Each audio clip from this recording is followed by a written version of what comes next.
Rockefeller to a female attorney I knew, who called me up one day and said, one of the Rockefellers would like to meet you. I had made a video called Mad as Hell, and he'd seen the video and wanted to meet me. I knew I was running for governor of Nevada. He was a very, very smart man, and we used to talk and share ideas and thoughts. And he's the one who told me 11 months before 9/11 ever happened that there was going to be an event, and out of that event, we were going to invade Afghanistan to run pipelines from the Caspian Sea. We were going to invade Iraq, to take over the oil fields, establish a base in the Middle East, and make it all part of the New World Order. And we'd go after Chavez in Venezuela.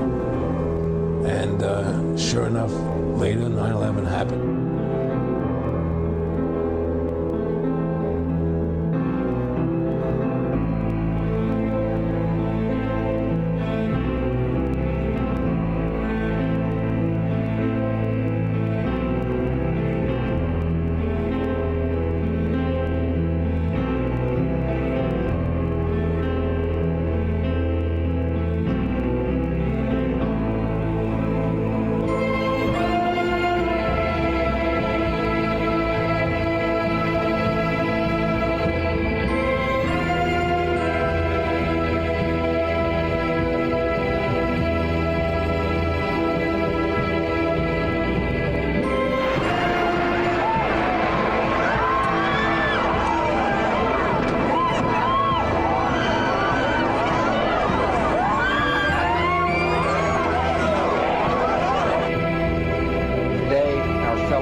Series of deliberate and deadly terrorist acts. The victims were in airplanes or in their offices.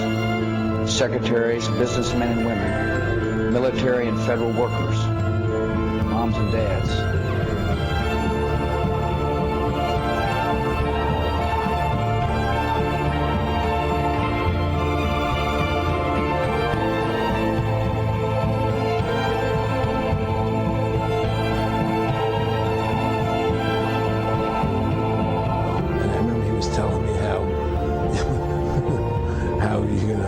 Soldiers looking in caves, and people in Afghanistan and Pakistan and all these places, and there's going to be this war on terror, of which there's no real enemy, and the whole thing is a giant hoax, but it's a way for the government to take over the American people. He told you it was going to be a hoax. Oh yeah,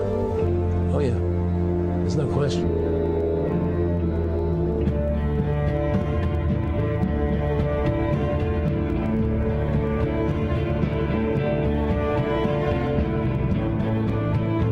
And you don't have to be a conspiracy theorist to wonder exactly what President George W. Bush knew about the attack, and when he knew it.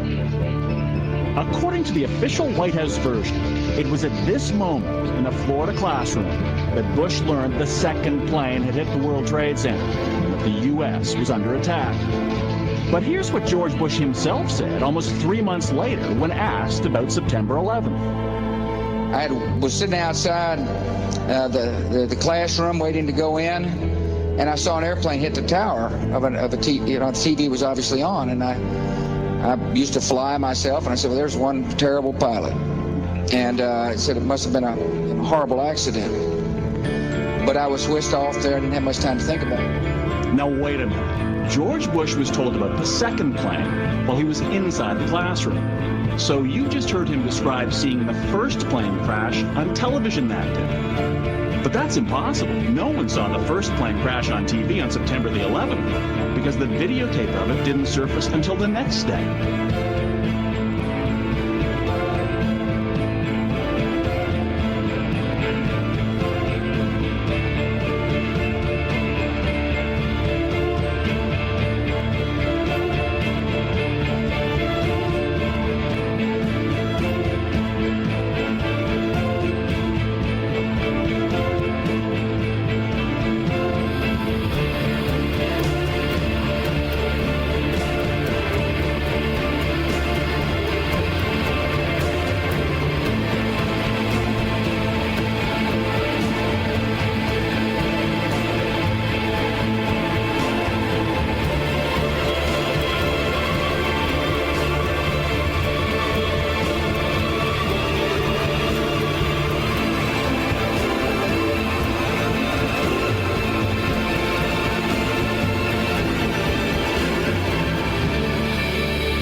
at stake is more than one small country.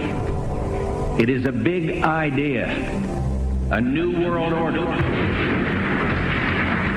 The people who are trying to make this world worse are not taking a day off. Let us never tolerate outrageous conspiracy theories concerning the attacks of September the 11th. Malicious lies that attempt to shift the blame away from the terrorists themselves, away from the guilty. Conspiracy theories, conspiracy theories, conspiracy theories, conspiracy theories.